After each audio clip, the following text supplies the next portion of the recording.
자, 이번 시간에는 지난 시간에 이어서 2023년 4월 9일 시행되었던 제107회 전산세무 2급 자격시험 실무 파트를 갖다가 같이 풀어보도록 하겠습니다. 자, 우선 이론은 지난 시간에 해드렸고, 이번에는 실무 파트 여기 있죠. 실무 파트에서 자, 이제 실무 파트를 갖다 우리가 수행하기 위해서 프로그램에다가 좀 실기 프로그램을 설치를 해서 준비를 해놔야겠죠. 그래서 여러분이 세무사회 그 홈페이지에서 다운받은 여기 기출문제죠. 기출문제 더블 클릭해 보시게 되면 여기 안에 107회 수업용 전산 데이터라고 들어가 있는데, 여하튼 여기 2교시라고 되어 있는 곳에 클릭하셔서 여기 텍스라고 되어 있죠. 여기 아이콘을 클릭하시면 프로그램이 이제 설치가 돼요. 설치를 시작하고요. 아이고, 여기 설치가 되어 있다고 그러네.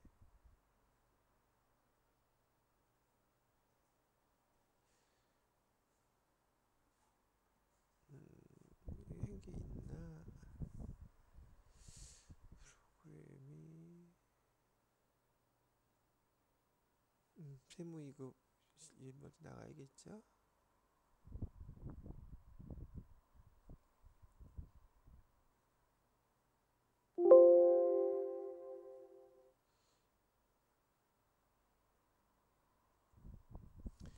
자, 그래서 프로그램을 다시 한번 실행시켜 볼게요. 예 누르시고요. 자, 수험번호 지금 여기 107회에 임시 수험번호는 1211 1112 이렇게 되어 있고요. 이름은 여러분들 뭐 이름 써놓으셔도 될거요. 저는 하얀솔이라고 쓰고서 설치를 눌러보겠습니다.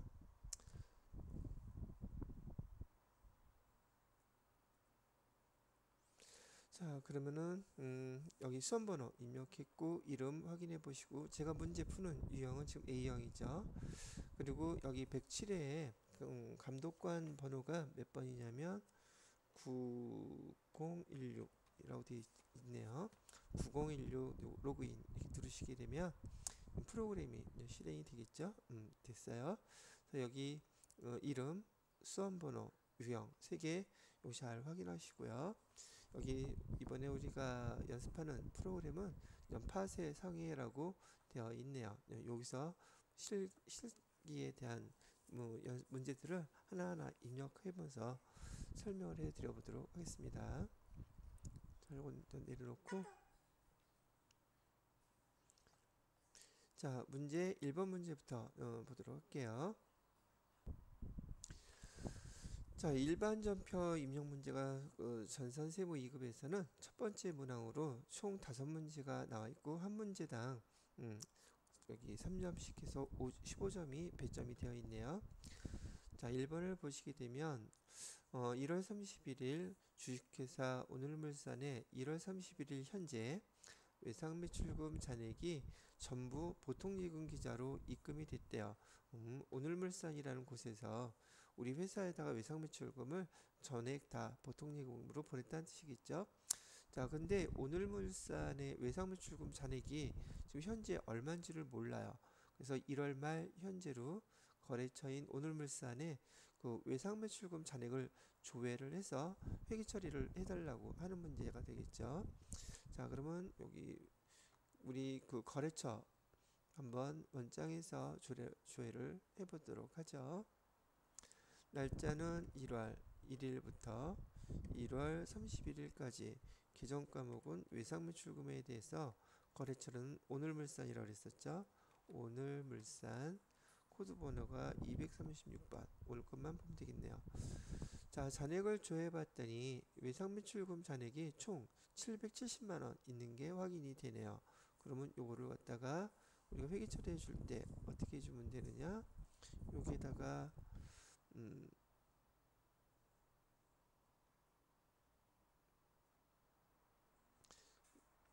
간단하죠. 뭐 다 알았으니까 차변에 아니죠, 외상매출금을 회수한 거니까 보통 예금으로 700 70만 원 이렇게 입금됐다고 표시해 주시고요. 대변에다가는 외상 매출금에서 770만 원 이렇게 표시하면 되겠네요. 물론 여기 외상 매출금의 거래처 오늘 물산 입력해 주셔야 되겠죠. 이렇게 하면 1번에서 요구하는 회계 처리가 마무리되는 거예요. 자, 그럼 요 그대로 한번 입력해 보도록 하겠습니다. 일반 전표 입력해서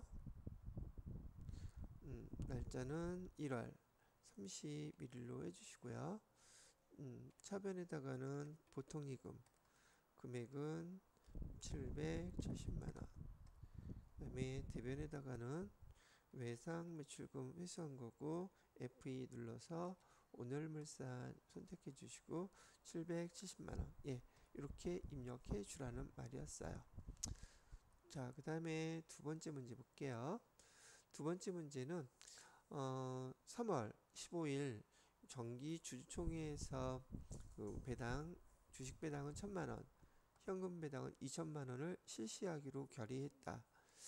단 2월 잉여금 코드번호 계정을 사용하고 현금 배당의 10%를 이익준비금으로 적립한다.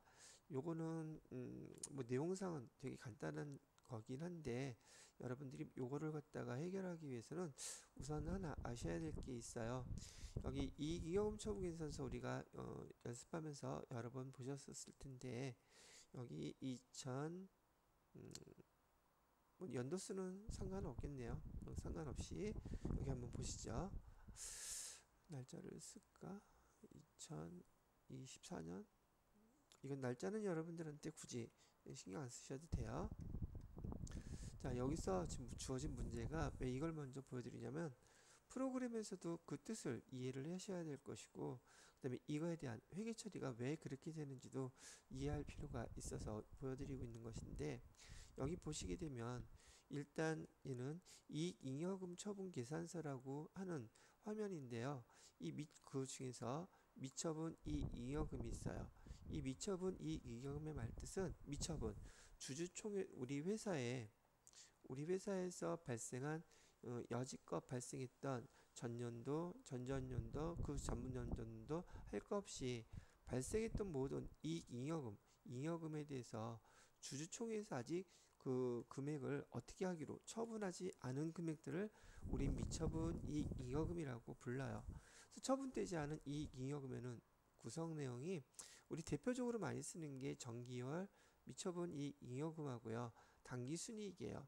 요 두 가지를 합쳐서 우리는 주로 미처분 이익잉여금이라고 부르는데 여기 지금 금액을 보니까 미처분 이익잉여금이 전기에서 2월 된 게 이만큼이 있고 단기에서 그 당기순이익이 이만큼이 있어서 요 두 가지 금액을 합친 금액이 바로 여기에 보이시는 미처분 이익잉여금이에요. 그래서 이 미처분 이익잉여금이 총 37억 3,600이 있는데 이 금액 우리가 돈 번 돈이라고 생각하시면 돼요. 그래서 이거를 주주총회에서 주주들 즉 주인들이 주주총회에서 돈을 나누어 가집시다 라고 의결을 할 수 있다는 뜻이에요. 그래서 어떻게 이 번 돈을 나누어 갖기로 했냐면 문제에서 지금 가르쳐 준 대로 우리 현금 배당으로는 2천만원 하기로 했대요. 그러면 여기서 우리가 배웠던 게 여기 지금 현금 배당이라고 되어 있는 요 파트 있잖아요. 요 현금 배당이라고 하는 요 파트에다가 2천만원 이렇게 입력할 거예요. 뭐 지금은 입력할 필요는 없지만 지금 이렇게 됐다는 뜻이고요. 그 다음에 여기 주식 배당으로 1,000만원 하기로 했대요. 주식 배당에다가 1,000만원.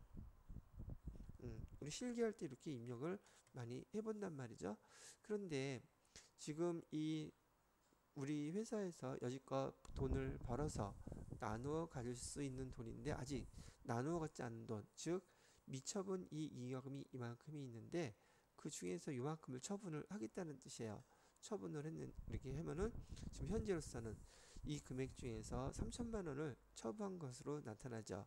하나 근데 주의하셔야 될 게 뭐가 있냐면 이렇게 현금 배당을 하게 되면 현금 배당할 때만이에요.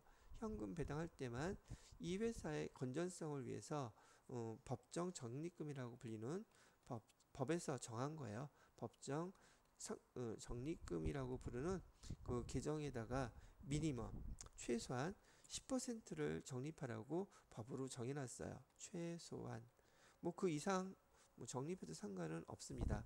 그래서 법에서 정한 적립금이라 했었는데 이 법에서 정한 적립금 이 법이라는 거는 어디에서 정한 것이냐면 상법에서 정한 거예요. 상법에서 주식회사에 관련돼서 현금 배당을 할 때에는 최소한 그 건전성을 그 회사의 건전성을 위해서 10%는 법으로 정한 적립금으로 적립을 해 두어야 됩니다라고 정해놨다는 뜻이에요. 그럼 요거는 어디에 기록을 하게 되느냐 하면 대부분의 회사에서들은요 뭐 어거지로 법에서 정해서 적립금을 하라니까 적립을 하기 때문에 대부분 다 최소한 10%만 적립을 합니다. 그래서 어디다 적립하냐면 바로 요 법정 적립금이라고 부르는 것이 바로 요 이익준비금이에요. 상법에서 정한 법정 적립금 그 이름을 뭐라고 부른다? 이익준비금이라고 부르고 현금 배당 2천만 원 했잖아요. 2천만 원에 최소한 10%만 할 테니까 10% 200만 원 이렇게 기록을 하게 되는다는 얘기죠. 그리고 이제 우리가 이렇게 결정한 금액들에 대해서 총 3,200만 원이 지금 처분을 했죠. 미처분된 것 중에서 이만큼을 처분했고 요거를 갖다가 이제 회계 처리하는 게 지금 여기서 물어본 시험 문제인데 이 회계 처리는 어떻게 하느냐면 이 미처분 이익잉여금은 당기순이익들의 결합체이긴 한데 여하튼간에 뭔가 우리가 돈을 벌어서 이익 남은 거예요. 그건 자리가 얘는 차변 자리겠죠. 그리고 얘는 미처분 이익잉여금이라고 했던 것처럼 미처분 이익잉여금은 대변에 있는 수익 계정이에요. 또 그런 개념이란 뜻이죠. 대변에 있는 그런 수익 계정인데 처분을 했으니 그 금액만큼 얼마큼을 처분했어요? 여기 3,200만 원을 처분했잖아요. 그죠? 여기 합계 금액을 보면 3,200만 원을 이렇게 처분했는데 여기 미처분 이익잉여금이 3,200만 원 이만큼씩 줄어든다는 얘기죠. 그래서 여기서 우리가 회계 처리할 때 차변에다가 얘를 갖다 처분했으니까 미처분 이익잉여금 이렇게 해서 금액을 3,200만 원 이렇게 써주는 거예요.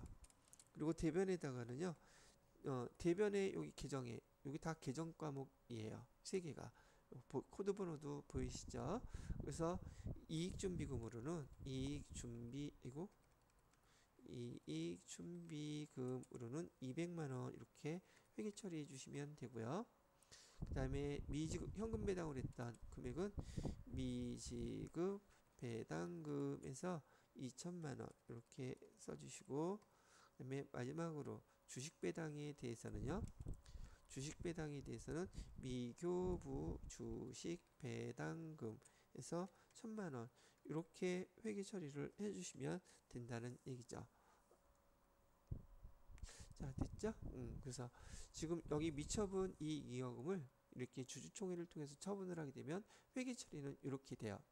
근데 하나 주의해야 될 게 있어요. 주의해야 될 게 뭐냐면 지금 여기 이익잉여금 처분계산서에서 미처분 이익잉여금 얘를 갖다가 회계 처리를 이렇게 처분할 때는요. 미처분 이익잉여금 계정코드 코드번호가 있어요. 이 코드번호는 377번이란 말이죠. 그런데 처분을 할 때는요. 이 계정을 미처분 이익잉여금이 잉여금 처분한 결과에 재무상태표에 나타나는 계정에서는 이를 375번 2월 이익잉여금 계정으로 처리하게끔 돼 있단 말이죠. 2월 이익잉여금 얘는 잉여금 처분계산서에서 쓰이는 계정이고요. 이게 이렇게 배당을 하게 되면서 회계 처리를 할 때에는 미처분 이익잉여금이라는 계정을 쓰시면 안 되고 여기 375번에 2월 이익잉여금 아마 이거 회계 1급에서 이 계정들 연결관계 배우실 때 아마 보셨을 거예요. 재무상태표에 자본계정에 보면 미처분 이익잉여금 반영되게끔 하기 위해서는 375번 코드번호 2월 이익잉여금으로 회계 처리를 이렇게 해주시면 된다는 얘기죠. 바로 이 내용을 갖다가 이제 설명을 쭉 해드렸으니 저도 이 프로그램에다가 문제에서 요구한 대로 이렇게 회계 처리를 해보도록 하겠습니다. 자, 그래서 여기 지금 그래서 여기 나온 용어가 미처분 이 잉여금 계정 코드 사용하지 말고 2월 이 잉여금 계정 코드를 사용해서 처리해 달라고 이렇게 나온 거랍니다. 자, 그러면 저도 여기 날짜 요거 말고요. 여기 날짜는 3월 15일로 해달라 그랬죠. 차번에 2월 이 잉여금 3,200만원 이렇게 써주시면 되겠고, 대변에다가는 이익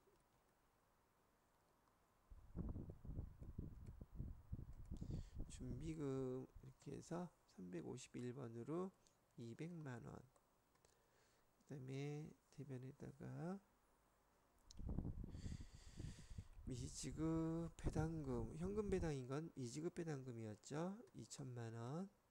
그 다음에 대변에다가 미교부 주식 배당금, 주식은 주식 배당할 때는 미지급이라는 용어를 사용하지 않고요. 주식은 교부한다는 용어를 써요. 그래서 주식을 교부했는데 아직 미교부죠. 1,000만원 이렇게 회계 처리해 주시면 문제에서 요구하는 회계 처리를 여러분이 바로 수행하신 거라고 보시면 되겠습니다. 자, 이렇게 설명이 됐고요. 자, 그 다음에 4월 21일 외상 매출금으로 기상한 해외 매출처 시텍의 외화 외상 매출금 23,000달러 전액을 회수와 동시에 즉시 원화로 환가하여 보통예금 계좌에 입금했다라고 얘기를 하고 있네요. 제가 보통 수업 시간에 여러분들한테 많이 말씀드리는 게, 외화와 관련된 환율 문제가 나오게 되면 막 헷갈릴 수가 있으니까 처음에 일단 환율만 가지고 먼저 이해를 빨리 해 주시는 게 좋습니다라고 얘기해 드렸어요. 자, 보시게 되면 1월 3일 날 선적해서 그때 물건을 팔아서 이 금액만큼을 외상 매출금 해놨었다는 뜻이에요. 1달러당 1280원이요. 그런데 시간이 지나서 4월 21일 날 돈이 다 입금이 됐대요. 근데 이때 환율은 1220원이었다고 얘기를 하는 거죠. 그렇죠? 자, 그렇게 되면 한번 보세요. 1월 3일 날 어떤 분기가 있었을까? 여러분 아마 프로그램에서도 조회해 보시면 1월 3일 날 그 금액이 나와 있을 거예요. 여기 차변에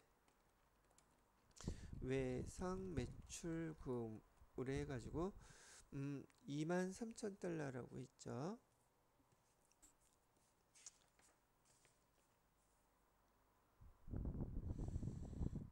23,000달러 곱하기 1280원 이렇게 하니까 여기 2,944만원 이렇게 계산이 되거든요.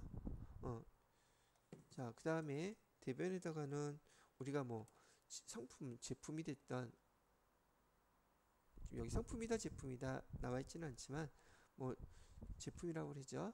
제품 매출 이렇게 해서 금액을 2,944만원 보냈다고 가정을 해보자고요. 이렇게 됐으니까. 그런데 지금 이 상황에서 4월 21일 날 돈이 들어왔대요. 그러면 요 금액을 표시를 해 주셔야겠죠.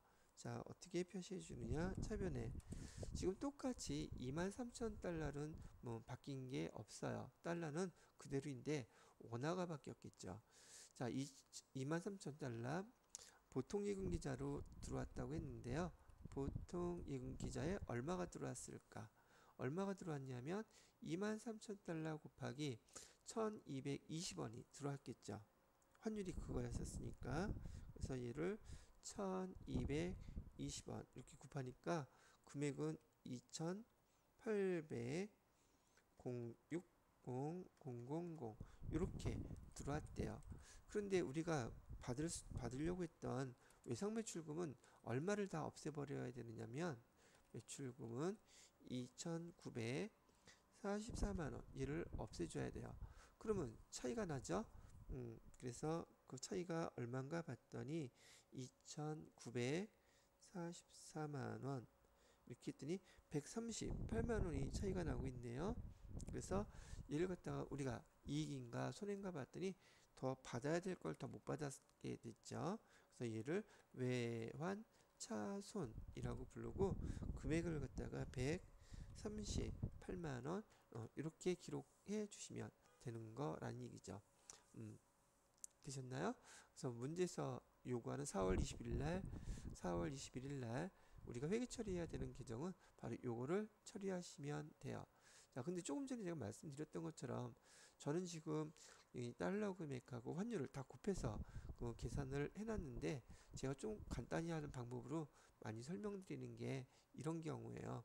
외상 매출금은 처음에 우리가 받을 게 1280원이 있었는데 지금 우리가 돈 받은 날 환율은 1220원이에요. 그러면 1달러당 우리가 얼마를 지금 손해를 보고 있어요? 60원을 손해보고 있죠. 그죠? 요거 60원 곱하기 23,000달러 하게 되면 바로 외환차손이 나올 거란 말이죠. 돈 뭐 받은 거하고 외상매출금 빼내는 거는 다 이렇게 되긴 했는데 우선 이렇게 환율만 계산해서 외환차손이 나오는지 외환 차익이 나오는지 먼저 생각을 해놓고서는 계산을 하시게 되면 조금 더 수월하지 않을까 싶어요. 그리고 여러분들 중에서 많은 분들이 이 외환차손이라는 계정과 외화환산 손익계정하고 좀 헷갈려 하시는 분이 있어요. 지금 이 외환차손, 외환차익 요 계정부터 한번 잠깐 정리드리면 외환차손 또는 외환차익 요 계정은 실제로 그 우리가 돈을 주거니 받거니 했는데 그게 환율 때문에 이렇게 차이가 났을 때 그때 외환차손이라는 계정 또는 외환차익이라는 계정을 사용하는 거예요. 거기에 반해서 우리가 12월 30일 날 환율로 평가했을 때 실제로 돈 받은 건 아니에요. 근데 우리 12월 31일 결산일에 환율을 평가해 줘야 되기 때문에 환율로 평가는 결산일에 환율 평가를 하게 되면 그때 사용하는 그 환율 때문에 차이 나는 그 금액을 외화 환산 이익이라든지 외화 환산 손실 계정을 사용하는 거랍니다. 그래서 이거 계정이 헷갈려요 그러시는 분들은 편의상 여러분이 그 계정은 조회하실 수 있을 테니까 12월 달에 결산일에 그 환율을 이렇게 평가하게 되면 12월 1월부터 12월 달까지 길잖아요. 그래서 긴 거 사용하세요. 계정. 외화 환산 이익이나 외화 환산 손실은 결산 때 12월 달에 사용하는 계정이고 그다음에 실제로 외화를 주거니 받거니 했을 때 환율 때문에 차이가 난 것은 외환차손, 외환차익 이렇게 계정을 쓰는 것이다 라고 기억을 해 두시면 될 것 같으시네요. 자, 그러면 요거 그대로 저도 3번 문제에다가 입력을 해보도록 하겠습니다. 날짜는 4월 21일이라고 했고요. 4월 21일 차변에다가는 보통예금으로 받은 돈 쓰셔야겠죠. 2,806만원 써주시고요. 대변에다가는 그 다음에 그대로 차변 쓰면 되겠죠. 외환차손 해서 138만원 써주시고요. 대변에다가는 외상매출금 써주시면 되겠고요. 외상매출금 거래처는 어디라 그랬었냐면 시택이라 그랬었죠. 시택 이렇게 나와 있네요. 그래서 2,944만원 이렇게 회계 처리를 해주시면 마무리가 되는 거예요. 다음 거 볼까요? 자, 그 다음 거는 8월 5일 거래 단기 매매 차익을 얻을 목적으로 보유하고 있던 망고 주식회사 망고의 주식 100주를 한 주당 만원에 처분하고 대금은 수수료 등 만원을 차감한 금액이 보통예금 계좌로 입금되었다. 단 주식회사 망고의 한 주식당 취득금액은 5,000원이다. 되게 좋겠다. 자, 단기 시세차익 목적인데요. 단기 시세차익 목적인데 단기 매매 증권이란 얘기죠. 기록해 놓은 계정이. 자, 근데 한 주당 취득원가가 5,000원인데 지금 주당 만원에 와 100%를 벌었네요. 이렇게 지금 벌었다고 얘기를 하는 거죠. 자, 그러면 보시죠. 우리가 갖고 있던 주식을 처분했으니까 여기 날짜는 8월 5일 거래를 갖다 쓰는 거예요. 대변에 우리가 가지고 있던 단기 매매 증권 얘는 팔아서 없어졌겠죠. 그럼 여기는 100주 여기 100주 곱하기 얼마를 해줘야지 돼요? 만원에 저기 뭐자 5천원에 샀던 거였었으니까 100주 곱하기 5천원 하면 500만원 500만원 주고 샀던 단기 매매 증권을 우리가 처분했다는 얘기예요. 우리가 받은 돈은 지금 100주를 주당 만원에 팔았다고 하니까 1000만원이 되겠죠. 100만원이니까 100주 맞나요?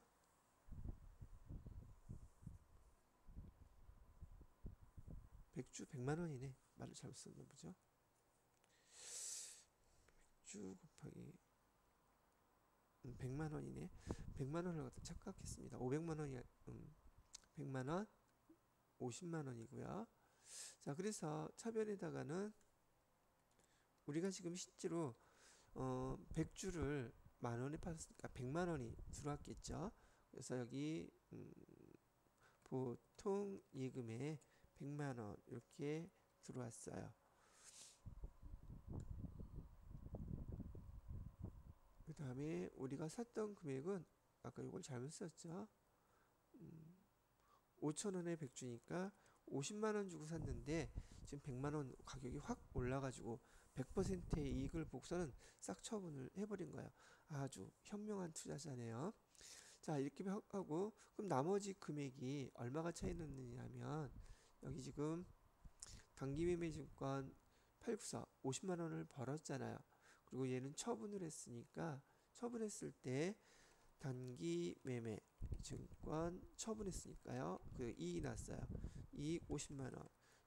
이렇게 기록하면 돼요. 그런데 지금 여기서 이렇게 단기매매증권 주식거래를 하게 되면 수수료가 당연히 이만큼 있는 게 당연한 거겠죠. 수수료가 얼마가 발생했대요? 만원이 있었다 그랬는데 지금 이렇게 주식을 팔고 보통예금계좌에 돈을 입금을 시켜줄 때 100만원 다 입금해 준 다음에 만원 주세요 그럴까? 아니면 여기 자기네 수수료 제하고서 돈을 보낼까? 봤더니 당연히 자기네 수수료를 제하고 돈을 보낼 거예요. 그래서 우리는 여기에다가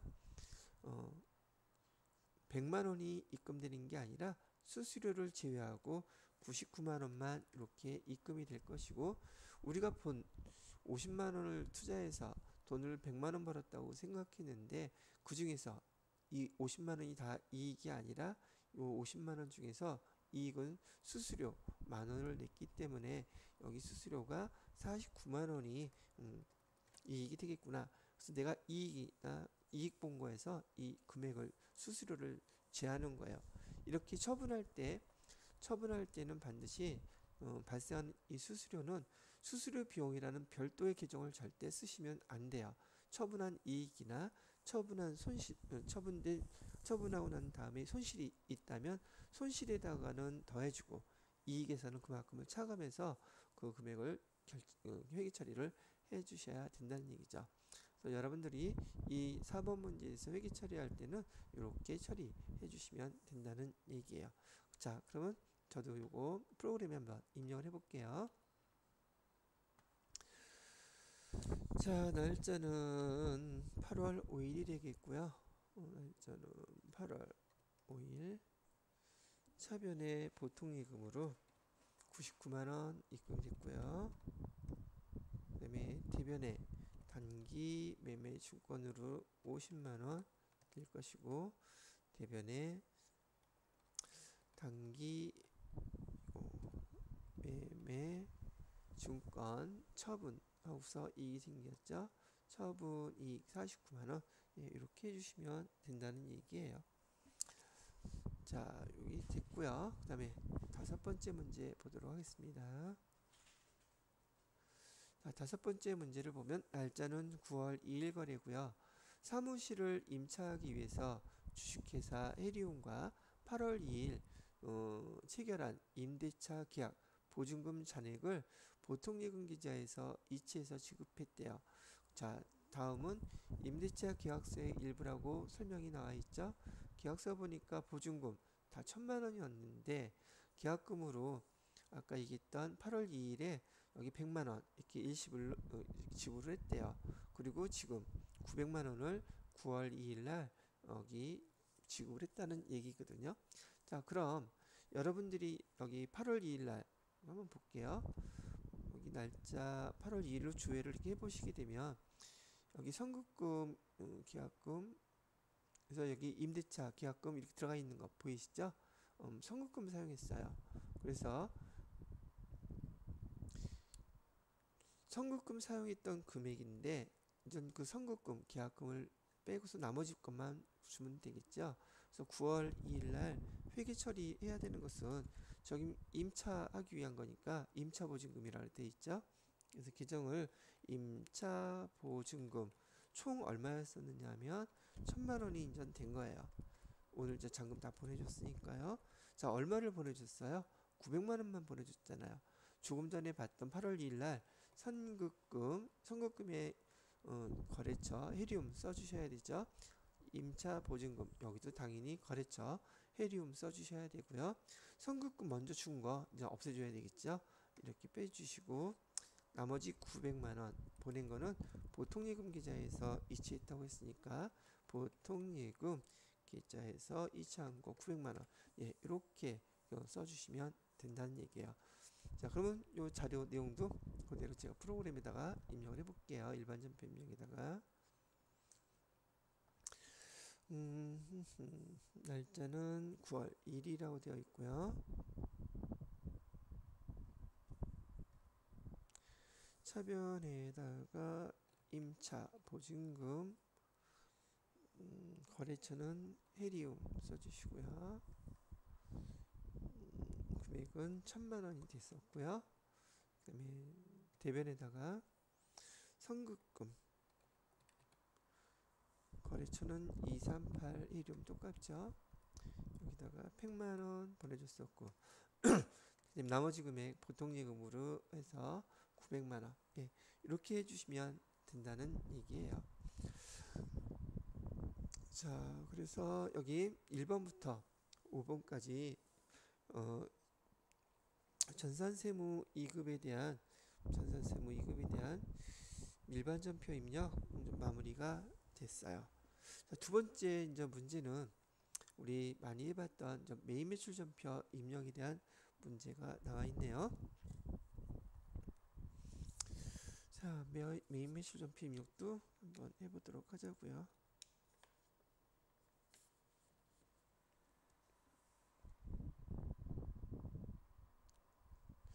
문제 2번 메인 매출 전표 입력 메뉴를 이용하여 다음의 거래 자료를 입력하세요 되어 있습니다. 얘도 일반 전표와 마찬가지로 3점짜리 문제 5문제 그래서 배점이 총 15점이 나와 있습니다. 날짜는 1월 15일이고요.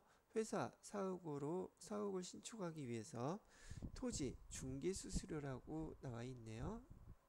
토지 중개수수료에 대한 부동산 중개 법인으로부터 전자세금 계산서 받았습니다. 자, 메인 매출 전표 입력할 때는 반드시 구분해야 될 기초적인 사항이 첫째, 매출인가 매입인가 요거부터 판단을 하셔야겠죠. 매출인지 매입인지 판단하셔야지 돼요. 얘는 지금 우리가 돈을 세금계산서를 받은 것이니까 매입이죠.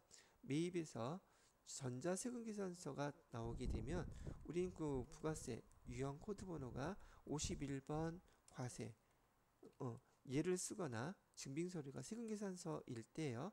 54번 불공을 쓰거나 이 두 가지 중에 한 가지를 사용을 해야 된단 말이죠. 판단을 하셔야지 돼요. 그러면 여기 1월 15일 거래 같은 경우 전자세금 계산서를 받았는데 이 거래에 대한 금액이 토지와 관련된 거예요. 그래서 여러분들한테 누누이 강조했던 이 불공사항 6가지는 반드시 암기하고 계셔야 돼요. 어떤 게 불공사항이라고 얘기해 드렸나요? 또 기억하시라고 복습 겸 6가지가 있는데 첫 번째는 필요적 기재사항이 누락이 되거나 또는 오류가 난 매입세금계산서 받으면 매입세액 불공 공제해주지 않습니다. 이런 내용이란 말이죠. 여기서 세금계산서의 필요적 기재사항이라고 하는 것은 여기 공급자의 사업자 등록번호, 그 다음에 상호 법인명, 그 다음에 성명, 공급자의 사항 요 세 가지를 의미하고요. 또 마침 나와 있어서 여기 두 가지하고 여기 한 가지, 세 가지. 그 다음에 공급 받는 자의 사업자 등록번호 이해하고요. 그 다음에 중간에 나와 있는 요거, 그 다음에 공급가의 세, 총 7가지예요. 이 총 7가지를 우리는 세금계산서의 필요적 기재사항이라고 부릅니다. 요게 오류가 됐거나 누락이 되면 요 매입세 공제 받을 수 없다는 뜻이에요. 불공처리하라는 뜻이기도 하고요. 자, 그 다음에 두 번째는 사업과 무관한 세금계산서 받으면 54번 불공처리하세요. 이런 뜻이고요. 그 다음에 제가 수업 시간에 주로 많이 쓰였던 1000cc 이 정식 명칭은 비영업용 소형 승용차 취득 또는 유지를 하기 위해서 이 차와 1000cc 승용차, 중요한 게 소형 승용차예요. 승용차 1000cc 넘어가는 것들에 대해서 세금계산서 받으면 불공처리하세요. 이런 뜻이라고 얘기해 드렸고요. 네 번째로는 접대비와 관련돼서 세금계산서 받으면 불공처리하셔야지 돼요. 그 다음에 다섯 번째로는 토지와 관련돼서 지금 토지와 관련된 세금계산서를 받으면 불공처리 하셔야 되고, 마지막으로 면세 사업과 관련돼서 세금계산서 받으면 여기 불공처리를 하셔야 됩니다라고 해서 반드시 이는 여러분들이 공부하면서 암기하셔야 될 사항이에요. 공부뿐만이 아니라 실무 업무에서 보실 때도 이거 몰라갖고 엉뚱하게 처리하시는 분들 꽤 많습니다. 그렇기 때문에 그 나중에 세무조사 나오게 되면 이게 다 세금 엄청 두들겨 맞는 항목들이란 뜻이란 얘기예요. 그래서 잘 기억해 두시기 바라고요. 지금 이 문제에 관해서는 지금 이 해당 사항이 매입세금계산서를 받았는데 지금 관련되어 있는 게 여기 바로 토지와 관련된 토지 중개 수수료라고 좀 나와 있단 말이죠. 그래서 이 불공처리 해 주셔야지 돼요. 불공처리를 하게 되면 지금 토지와 관련된 부대 비용이기 때문에 우리가 회계 처리할 때 당연히 토지라고 회계 처리하시지 않겠습니까? 그래서 나중에 우리가 입력하게 되면 차변에 토지 금액이 공급가액과 불공사항이기 때문에 세액 공제가 안 돼요. 그렇다고 얘를 없애주라는 뜻이 아니라 이 전체 금액을 다 토지로 표시를 해준단 말이죠. 토지 1100만 원 써주시면 되겠고요. 얘는 돈 아직 지급하지 않은 것으로 나와 있죠. 여기 외상 미수금이라고 되어 있으니까 얘는 미지급금 해갖고서는 1100만 원. 거래처는 어디예요? 여기 동산, 주식회사 동산, 여기 거래처 넣어주시고서는 이렇게 회계 처리해 주시면 된다는 얘기예요. 되셨죠? 자, 그럼 저도 이렇게 입력을 해보도록 할게요. 자, 얘는 닫고요. 얘도 닫고 매입 매출전표 입력 클릭하신 다음에 날짜는 1월 15일이었죠. 1월 15일. 자, 부가가치세 유형은 지금 불공이라고 그랬으니까 54번. 여기 토지 중개 뭐라고 됐어요? 수수료. 공급가액은 1000만원. 그 다음에 거래처는 동산. 자, 전자세금계산서 받았고요. 분계는 혼합분계를 하셔야겠죠. 그 다음에 혼합분계가 아니라 불공지 사유가 먼저 있네요. 불공지 사유는 여기 토지와 관련된 거죠. 여기 6번이에요. 토지. 그 다음에 여기 분계 유형은 3번. 자, 원재료를 뭘로 바꿔주셔야지 돼요? 토지로 바꿔주셔야겠죠. 지금 여기 보시는 바와 같이 여기 부가 매입세액에 대해서 지금 공급가액과 합쳐져서 다 토지로 처리되죠. 1100만원. 자, 그 다음에 대변에다가는 미지급금 해주시고 동산 이렇게 써주시면 첫 번째 문제 끝났죠? 이렇게 하시면 돼요. 자, 두 번째 문제 보도록 할게요. 두 번째 3월 30일 거래네요. 외국인 비사업자인데요. 제품을 11만원 부가가치세 포함이라고 되어 있으니 지금 얘는 공급대가로 지금 표시가 되어 있는 것이고요. 얘는 공급대가. 그럼 이 금액 공급대가 나누기 1점이라면 되죠. 계산기로 공급대가 그럼 10만원 만원 이렇게 나오겠네요. 판매하고 대금은 현금으로 수령했대요. 단 구매자는 현금 영수증을 요청하지 않았으나 당사는 현금 영수증 의무 발행 사업자래요. 현금 영수증 의무 발행 사업자. 현금 영수증 의무 발행 사업자로는요. 그래서 현금 영수증을 발급했다, 발행했다라고 나와 있는데 우리는 매매수전표 입력할 때 증빙 서류를 보고 부가세 유형 선택하라고 그랬어요. 그러면 얘는 매출 중에서 현금 영수증은 현과 요거 선택하면 되겠죠. 그죠? 근데 참고로 현금 영수증 의무 발행자는요. 그 금액 거래되는 금액이 10만원 이상일 경우에 그냥 상대방이 필요 없어요. 영수증만 발행해줘도 돼요. 뭐 등등 얘기를 하더라도 반드시 현금 영수증을 발행해서 그냥 버리는 한이 있어도 현금 영수증을 발행을 해야 되는 의무자들이라는 얘기를 하는 거예요. 그래서 금액이 얼마? 10만 원이 넘는 거래에 대해서는 현금 영수증 의무 발행자는 반드시 현금 영수증을 그냥 발행을 해야 된다 이런 얘기죠. 부가가치세 거래에 대한 세금에 대한 투명성을 높이기 위해서 그런 의무를 지운 거라고 보시면 되겠습니다. 자, 그렇게 얘기를 하게 되면 얘는 지금 현과하면은 코드 번호가 몇 번이에요? 22번인가? 22번 현과로 해서 입력을 한번 해보도록 하겠습니다. 자, 그래서 날짜가 3월 30일로 해주시고요. 부가세 유형은 현과 22번. 품목은 제품이라고 했으니까 제품. 현과라든지 카과라든지 그 다음에 뭐 여기 14번의 건별 이런 금액들은 공급대가를 그냥 입력하게 되면 알아서 공급가액과 세액이 나눠지는 거 알고들 계시죠?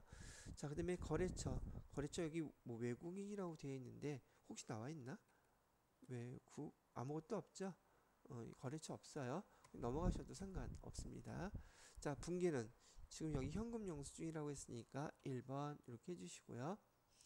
자, 그 다음에 입금 제품 매출. 아이고 넘어가 버렸네.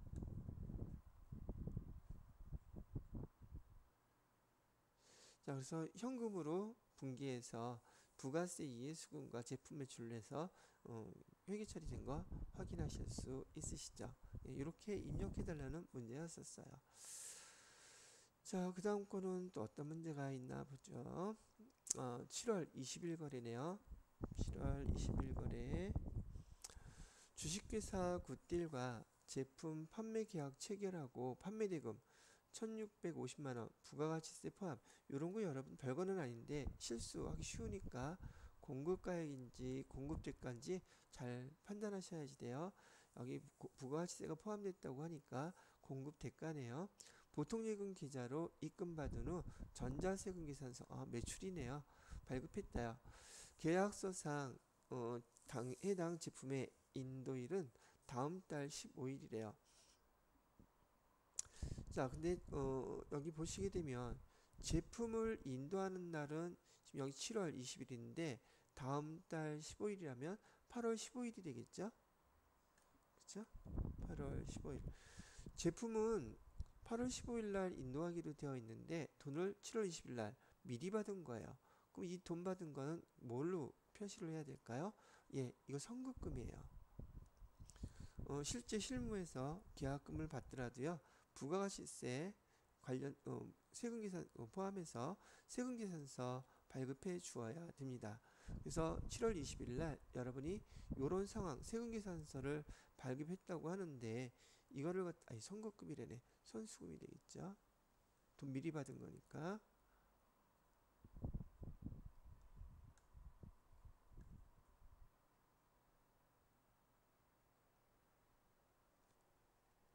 선수금이라고 이렇게 기정을 회계 처리하시고요. 계약금 받았을 때 세금계산서 발급해 주셔야지 돼요. 근데 여러분이 회계 1급 뭐 등등 배우실 때 계약금 받으면 그냥 일반 전표 입력하는 게 보편적으로 많이 입력을 하셨었잖아요. 근데 그거는 연습 문제라 보시면 될 것 같고 실무에서는 계약금 받을 때에도 거래처에다가 계약금 받은 거에 대해서 세금계산서 발급해 주셔야 된답니다. 지금 여기처럼요. 자, 그러면 여기 지금 7월 20일자로 회계 처리를 해야 되는 거니까요. 회계 처리는 어떻게 되겠어요? 선수금 1,500만 원, 부가세 예수금 150만 원, 그 다음에 차변이 선수금이 보통예금이었나? 차변의 보통예금 1,650만 원 이렇게 되겠죠. 자, 요 세금계산서 우리가 발급을 해줬으니까 11번 과세매출에서 자료 한번 입력하면서 회계 처리한 것도 보여드리도록 할게요. 자, 날짜는 7월 20일로 해주시고요. 7월 20일. 자, 부가세 유형은 이거 매출이죠. 기종은 제품에 대한 선수금 받은 거라고 되어 있고요. 자, 공급가액은 1,500만 원. 그 다음에 거래처는 굿딜.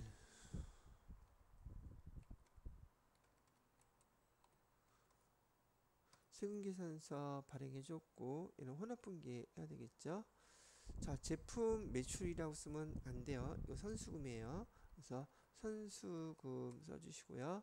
금액은 1,500만 원. 그다음에 차변에다가는 보통예금으로 입금된 금액 1,650만 원 이렇게 표시해 주시라는 얘기예요. 예, 됐어요.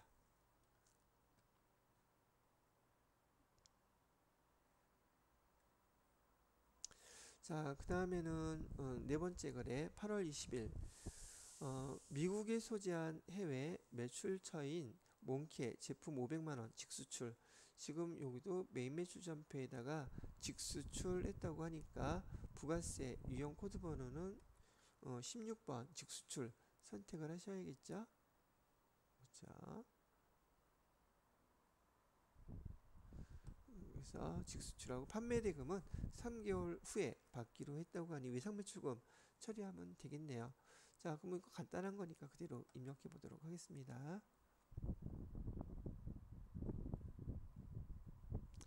날짜는 8월 20일 해주시고요. 부가세 유형은 직수출. 자, 품목은 제품이라고 그랬었고요.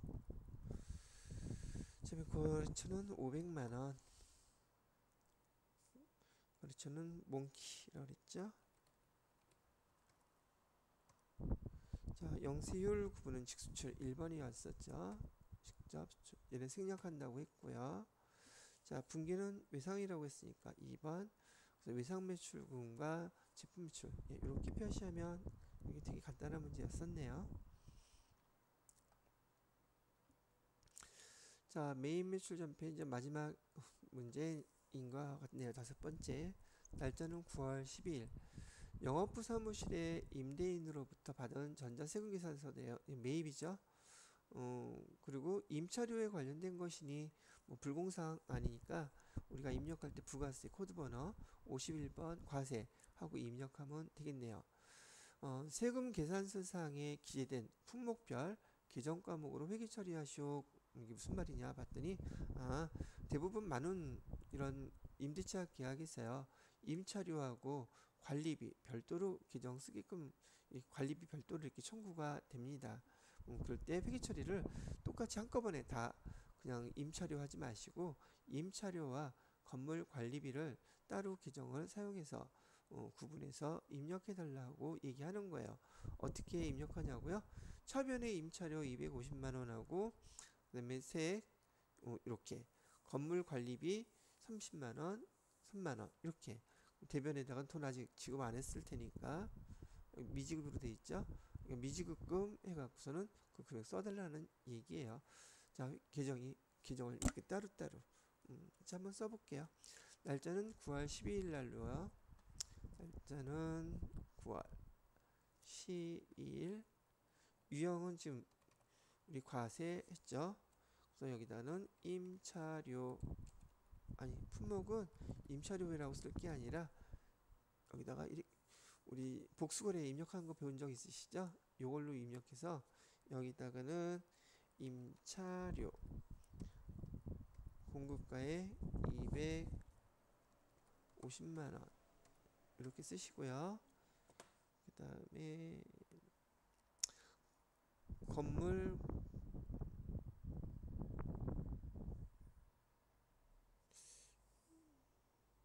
한꺼번에 써도 되는데 참고로 알아두세요. 여기다가 금액 다 합친 세금계산서의 금액을 쓰셔도 상관은 없어요. 저처럼 이렇게 하셔도 상관은 없을 것이고요. 여기다가는 건물 관리비 여기는 30만원 3만원 이렇게 하고 하게 되면 여기 이렇게 나타나죠. 복수거래로 입력해도 되고 여기 기출문제 시험 문제에서는 이렇게 입력하라는 뜻은 아니었어요. 그냥 임차료 해놓고 여기 금액 합계 금액만 쓰라는 뜻이었었고 회계 처리만 나누어서 해달라는 거였었는데 우리 배운 거 복습도 할 겸 해서 실무에서는 이렇게도 사용한다는 거 알려 드리려고 이렇게 한번 입력을 해 보았네요. 자, 그 다음에 여기는 미래부동산이라고 쓰시고요. 미래부동산 세금계산서 받았고 분기는 혼합분기 해야 되겠죠. 자, 여기서 첫 번째 임차료 800번대로 해주셔야겠죠. 여기를 금액을 250만원 이렇게 나눠주고요. 그 다음에 또 차변에다가 아까 뭐라고 나면 건물 관리비 건물 관리비 계정이 보통 이렇게 쓰라 그러면 나와 있어요. 건물 관리비라는 계정으로 30만원 그대로 이렇게 써주시면 되겠고 대변에다가는 전체 금액에 대해서 미지급금 해가지고 308만원 이렇게 써주시면 되는 거죠. 여기 시험 문제에서도 아까 제가 쓴 여기 복수거래로 입력하셨어도 다 맞게 해줍니다. 자, 이렇게까지 하시게 되면은 뭐 결과가 똑같은 거니까요. 여기 매입매출전표 입력에서 해당되는 문제 5문제 다 해결을 해 보았습니다. 그리고 전산세무 2급에서 세 번째 문항의 문제가 바로 여기 부가가치세 신고 또는 부가가치세 신고서하고 부가가치세 부속서류에 관련된 문제예요. 그래서 이 관련된 문제들을 제가 하나씩 설명드리고 바로바로 입력할 테니까 천천히 따라서 입력도 하시고 복습도 해보시면 좋을 것 같아요. 많은 분들이 여기 부가가치세 부속서류에 대해서 좀 어려워하시는 분들이 꽤 많으신 것 같더라고요. 그래서 요거 천천히 설명을 할 테니까 한번 보시기 바랍니다. 부가가치세 신고서와 부속서류 합쳐서 10점으로 배점이 나와 있는데 이 부가가치세 신고서 작성 문제가 6점이고요. 그 다음에 부속서류 한 문제가 출제돼서 보통 4점짜리로 많이 출제가 되더라고요. 자, 여기 근데 겁먹지 말고 얘는 부분점수 인정이 되기 때문에요. 여러분이 이해하고 아는 만큼 하나씩 입력을 해보시면 좋을 것 같아요. 최소한 4점 이상은 딸 수 있거든요. 이게 어려운 게 아니라서 한번 보도록 하죠. 2023년 1기 부가가치세 확정신고 기간이래요. 부가가치세 신고서를 직접 작성하라고 나와 있어요. 기존 입력된 자료, 불러온 자료 다 무시하고요. 여기 주어진 부가가치세 신고서 이런 것들 자료만 갖고 입력을 해달라는 얘기예요. 자, 그러면 저 입력하기 위해서 잠깐 자료를 준비를 해보도록 하겠습니다. 우선 부가가치세 신고서 클릭해서 열어보시고요. 4월 1일부터 6월 30일까지 이렇게 불러오기 해 놓으시는 거죠. 자, 볼게요.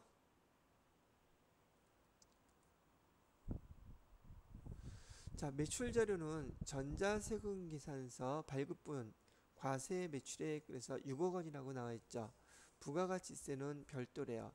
그러면 전자세금계산서 발급분 매출액은 어디다가 입력하나요? 그거 아는 거 물어보는 거예요. 그러면 나 이거 알아요. 어디다가 여기 과세 세금계산서 발급분 여기다가 6억 원 이렇게 입력하라는 뜻이에요. 그러면 이거 하나 맞춘 거예요. 두 번째 거 볼게요. 두 번째 자료는 신용카드 매출전표 발급분이래요. 여기 신용카드 매출전표 발급분 매출이죠. 그 다음에 현금영수증 발급분 얘도 매출이죠. 근데 우리 부가가치세 신고서에는 신용카드 매출전표 등이라고 되어 있어요. 그 등이 바로 이 현금영수증 포함한 거예요. 그러면 두 개 다 더하게 되면 금액이 얼마가 됩니까? 6,930만원. 즉 뭐 계산하기 편하게 얘는 공급가액은 6천만원, 그 다음에 부가세는 600만원 이렇게 입력이 돼야 될 것이고, 여기 현금 영수증 같은 경우에도 여기는 300만원, 여기는 30만원 이렇게 입력해야 되겠죠. 근데 이 두 가지가 합쳐서 6,300, 여기 630 이렇게 표시가 되어야 돼요. 어디에요? 어디는 바로 여기에요. 여기 신용카드 현금 영수증 발행분 여기에다가 6,300 그다음에 630 이렇게 두 가지를 합쳐서 한꺼번에 입력을 해주셔야 된다는 얘기죠. 두 번째 문제도 그러면 끝났어요. 세 번째 중국에 직수출을 했는데 여기 40만 위안이라고 나와 있네요. 40만 위안이라면은 수출했을 때는 선적일 기준으로 선적일 되게 중요한 날짜예요. 선적일의 환율을 곱해서 그 원화 금액을 입력을 해주시면 된다는 뜻이죠. 금액이 얼마인가 봤더니 170 곱하기 40만 위안 6,800만 원이네요. 그래서 그 해당되는 금액을 여기 영세 직수출은 여기 기타라고 나인 6번 있죠? 여기다 입력하는 거예요.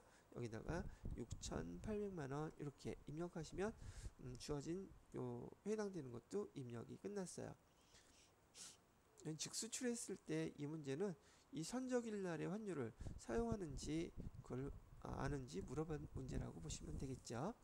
자, 그 다음에 주어진 자료가 또 뭐 있나 봤더니 대손세 공제 요건을 충족한 소멸시효 완성 대손세 공제 요건이에요.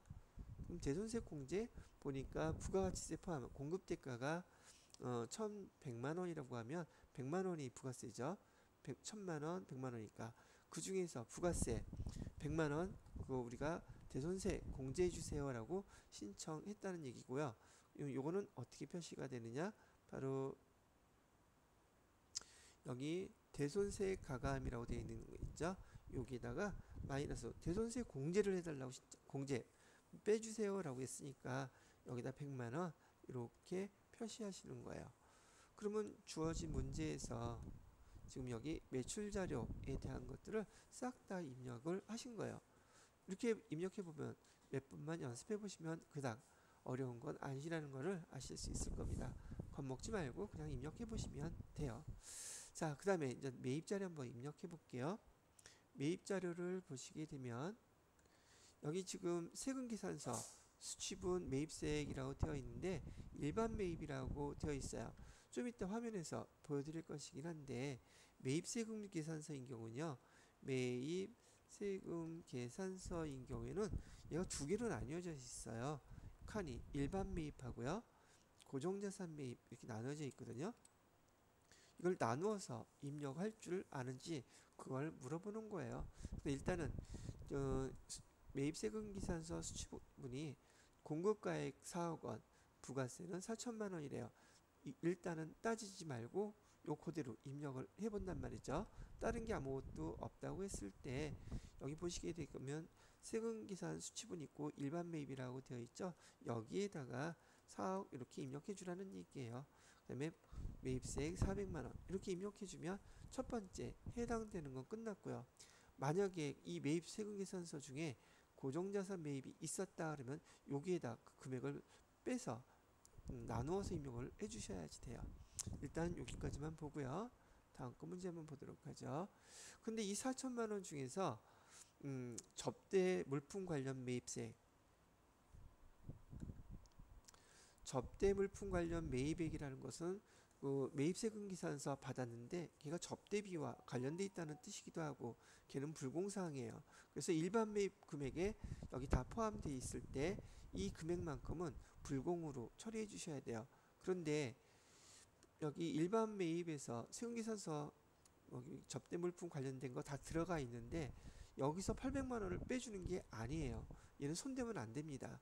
그대로 불공사항도 세금계산서로 다 받은 것이기 때문에 4억 원 그대로 입력해 주시고 여기 불공에 해당된 것만 불공에 해당된 것만 불공 처리를 해 주시면 돼요. 어디서 처리해 주시냐면요. 여기서 보시게 되면 공제받지 못할 매입세액이라고 여기 16번 나와 있죠. 얘는 그대로 불공 매입세금 계산서도 이 금액에 다 포함이 되어야 돼요. 그리고 여기서 해당되는 거 공제받지 못할 매입세액 여기 있죠. 여기다가 800만 원 이렇게 입력해 주셔야 돼요. 불공사항에 해당되는 것만.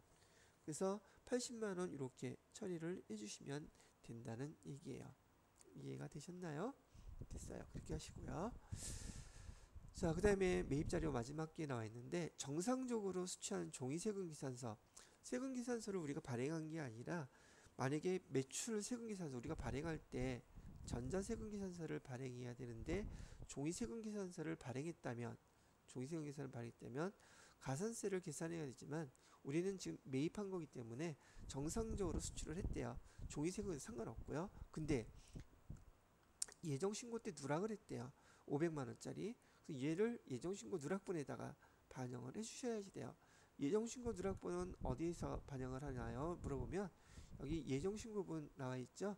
여기서 세금계산서 누락본 여기다가 500만 원 그다음에 세액은 50만 원 이렇게만 입력해 주시면 된다는 뜻이에요. 그러면 끝났어요. 그러면 여기 매입 자료도 입력이 다 끝난 상태고요. 기타. 자, 매출 자료 중에서 전자세금계산서 지연발급분 공급가액. 우리가 매출 자료 중에서 세금계산서를 지연발급하게 되면 얘는 우선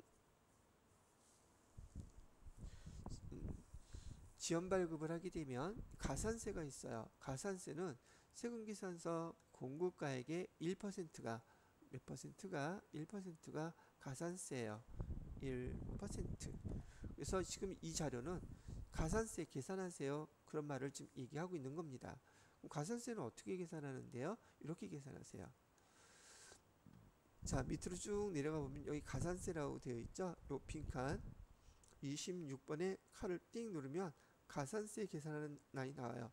그럼 세금계산서 지연발급했다고 문제에서 가르쳐 줬잖아요.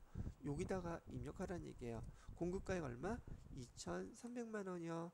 그랬더니 가산세 23만 원 이렇게 딱 뜨죠. 요 가산세 납부하셔야 되는 거예요. 이렇게. 자, 그 다음에 그럼 요것도 끝났죠. 그다음에 두 번째 부가가치세 신고는 신고 기한 내에 당사가 직접 국세청 홈택스에 전자신고한다. 이거 왜 가르쳐 줬냐면 이렇게 각 회사에서 부가세 신고할 때 예정신고는 해당 사항이 없습니다. 예정신고는 아니고요. 확정신고 때 그러면 1년에 두 번이 있겠죠. 1기 확정, 2기 확정. 그 확정 신고할 때마다 10,000원을 세액을 공제를 해줘요. 그래서 그거 입력하라는 뜻이에요. 걔는 어디서 입력하게 되느냐 하면 여기서 보시게 되면 경감공제세액이라고 되어 있죠. 그 밖에 경감공제세, 신용카드 매출전표 등 발행공제 등 나와 있는 거 여기를 클릭하게 되면 여기 아까 나왔던 항목 중에 여기 전자신고, 전자고지 세액공제라고 되어 있죠. 여기 10,000원이에요. 10,000원을 이렇게 입력해달라는 뜻이랍니다. 한 번만 알아두면 계속 반복해서 쓸 수 있으시는 거니까 이렇게 입력해 주시면 되겠습니다. 자, 이렇게 해서 전자신고까지 다 반영한 내역이 바로 요 신고서가 된다는 얘기죠. 자, 우선 기본적으로 이런 부가가치세 신고서 작성하는 문제, 기출문제를 통해서 여러분들이 최소한 10회 문제는 꼭 풀어보라고 제가 가이드를 해드리는데 몇 번만 반복해서 부가가치세 신고서 작성을 해보시면 이렇게 작성하셔서 점수를 따실 수 있으니까 어렵다고만 생각하지 마시고요. 차근차근 하나씩 그냥 반영해서 입력을 해보시기 바랍니다. 됐고요. 데이터 저장. 예. 자, 이번에는 두 번째. 다음 자료를 이용하여 2기 확정 신고 기간에 공제받지 못할 매입세액 명세서, 공제받지 못할 매입세액 내역하고요. 그다음에 공통매입세액 정산 내역을 작성해 주세요 라고 되어 있어요. 그리고 자료 1번, 2번, 3번, 4번 이렇게 줬네요. 자, 여기 우선 매출 공고가에 관한 자료, 이건 왜 줬느냐 하면 이따가 공통매입세액 정산 내역 작성할 때 이 자료가 필요해요. 그때 사용하려고 알려준 것이고요. 그 다음에 중요한 거는 일단 먼저 여기 매입세액이라고 되어 있는데 지금 매입할 때 세금계산서를 수취한 거예요. 세금계산서를 수취한 게 두 가지가 있다네요. 지금 여기 10월부터 12월까지 과세사업과 관련된 세금계산서, 이건 뭐 일상 우리가 51번 과세사업과 관련된 것을 쓴 건데 세금계산서를 받았는데 면세사업과 관련됐는데도 세금계산서 받은 게 있대요. 그러면 세금계산서를 면세사업과 관련돼서 발급받았을 때는 요거 불공사항이라는 얘기죠. 요게 바로 우리가 문제에서요. 여기 공제받지 못할 매입세액 내역, 여기에다가 반영해야 될 내용이 바로 얘예요. 얘를 반영해야 되고 그다음에 이런 것들 과세사 관련된 거 이런 것들은 여기 공통매입세액 내역, 공통매입세액 정산 내역 여기다가 작성을 하셔야 된단 말이죠. 일단 이렇게 참고하시고요. 그다음에 세 번째 자료는 2기 확정신고기는 총 공통매입세액은 1,500만 원인데 2기 예정신고 때 불공제 매입으로 처리한 거 25만 원이에요. 이렇게 좀 설명을 해주고 있어요. 내용이 되게 복잡해 보이기는 하지만 제가 이 내역들을 하나씩 설명하면서 자료에 입력하는 것을 보여드리도록 할게요. 자, 화면 내역에서 부가가치세 우리 부속서류 공제받지 못할 매입세액 명세서라고 되어 있죠. 얘를 한번 클릭해 보세요. 그리고 우리 2기 확정이라고 했으니까 10월부터 12월까지 주의하시면 말뜻이 공제받지 못할 매입세액이라고 얘기하는 것은 아까 우리가 얘기했던 불공사항이에요. 매입세액 공제 안 해줄 거예요 라고 했는데 여러분이 매입매출전표에다가 입력하실 때 매입매출전표에다 입력하실 때 불공으로 처리한 그 부가세 이용 코드번호 있죠. 그리고 그 내역들 보시게 되면 공제받지 못할 매입세액 내역, 그 중에서 매입매출전표에 입력할 때 선택하는 것들 여기 그대로 다 나와 있죠. 거기서 그 내역들을 선택해주면 이 부가가치세 부속서류 여기 자동 반영되게 돼 있어요. 그런데 여기 세무사회 시험 문제는 매입매출전표에다가 입력하는 게 아니라 그러면 자동으로 여기 다 반영이 되기 때문에 전표 입력은 생략하고 부가가치세 부속서류에 그렇게 입력하면 어떻게 반영돼요? 라고 그거를 물어보고 있어요. 조금 전에 면세사업과 관련돼서 500만원짜리 받았던 내용 있죠? 그걸 여기다가 입력해 주셔야 된단 말이죠. 실제로 매입세금 계산서 받았는데 면세사업과 관련 그러면 여러분이 매입매출전표에다가 54번 불공 처리하고 회계 처리하고 등등 금액 입력하고 그러겠죠. 그게 바로 여기에 반영돼요. 어떻게 반영되느냐 하면 면세사업과 관련 등 그래서 여기 세금계산서가 다 몇 장이라고 되어 있었느냐면 면세사업과 관련돼서 볼까요 한번.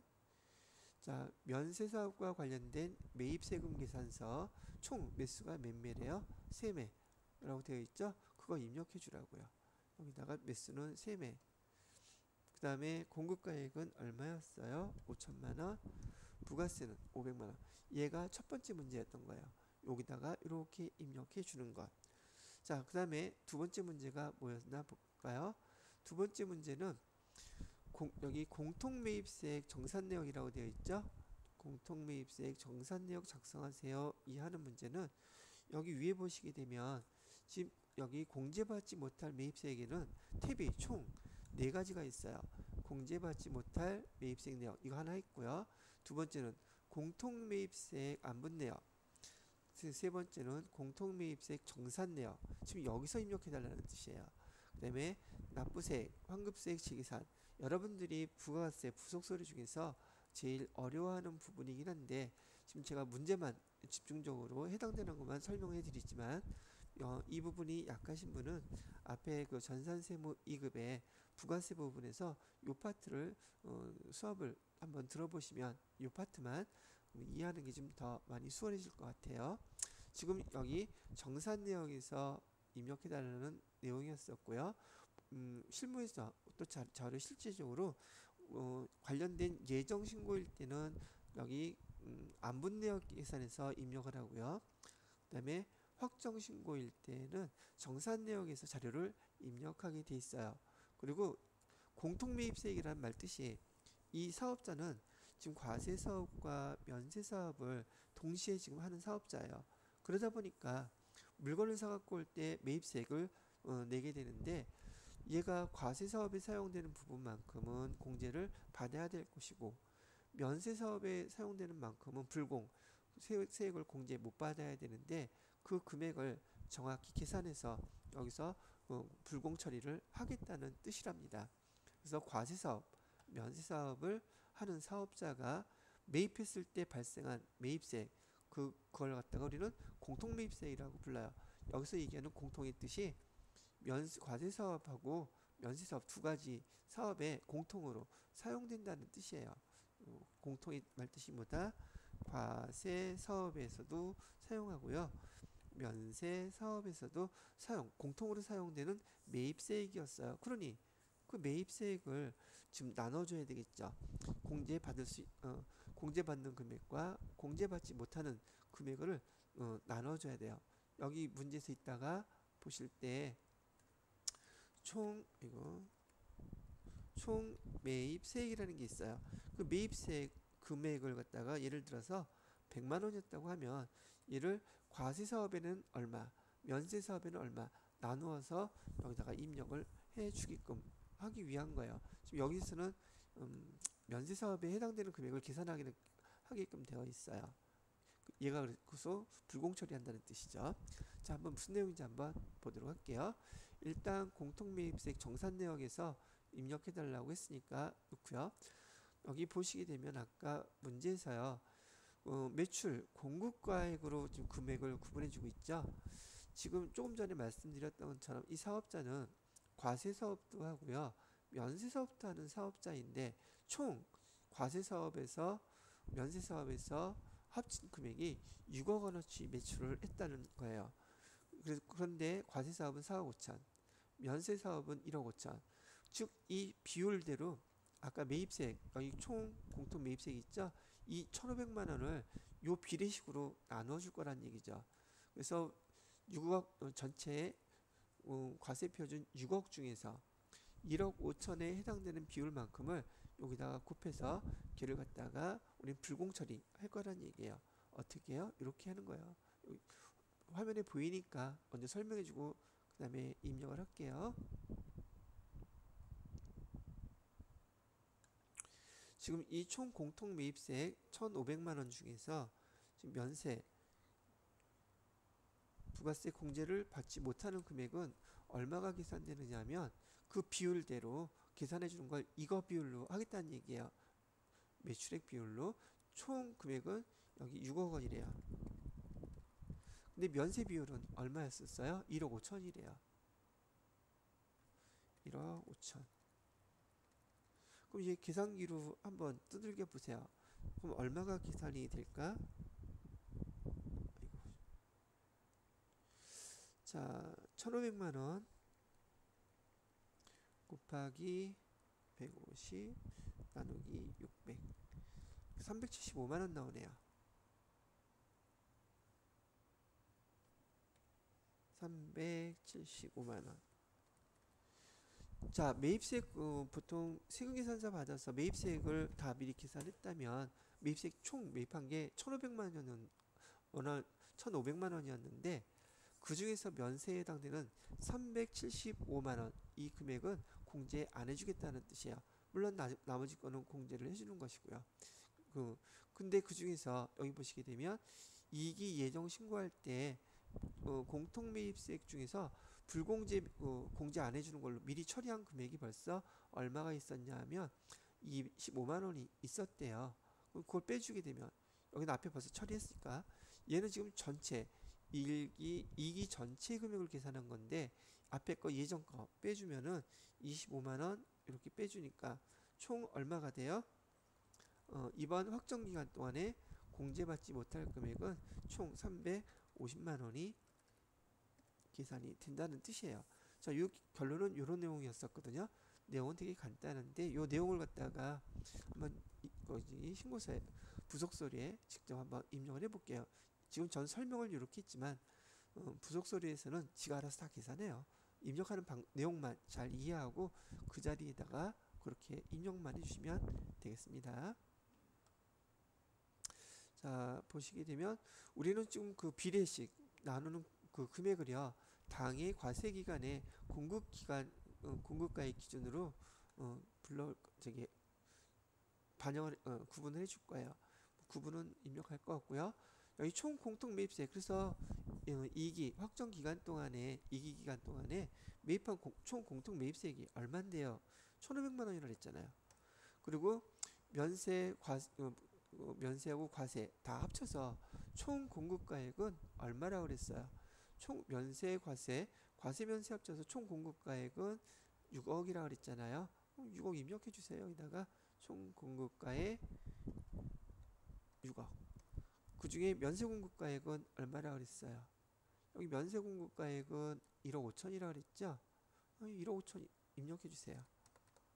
그럼 면세 비율이 25%이고 매입세 1,500만 원 중에서 25%만큼은 공제 안 해줄 거예요. 그래서 이게 불공제 매입세액이 나온 거예요.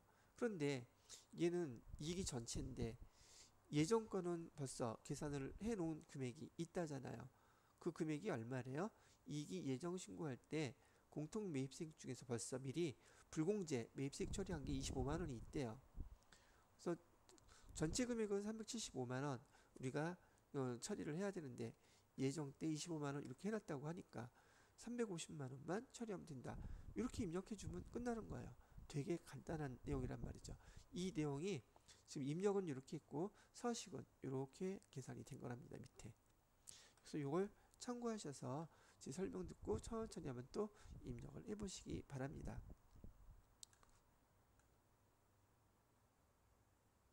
이렇게 계산이 된 거예요. 오케이. 자, 됐고요. 그 다음 거는 4번 문제네요. 4번 문제는 결산자료 문제예요. 시간이 많이 길어져서 4번 문제하고 5번 문제는 다음 시간에 이어서 설명을 해드리도록 할게요.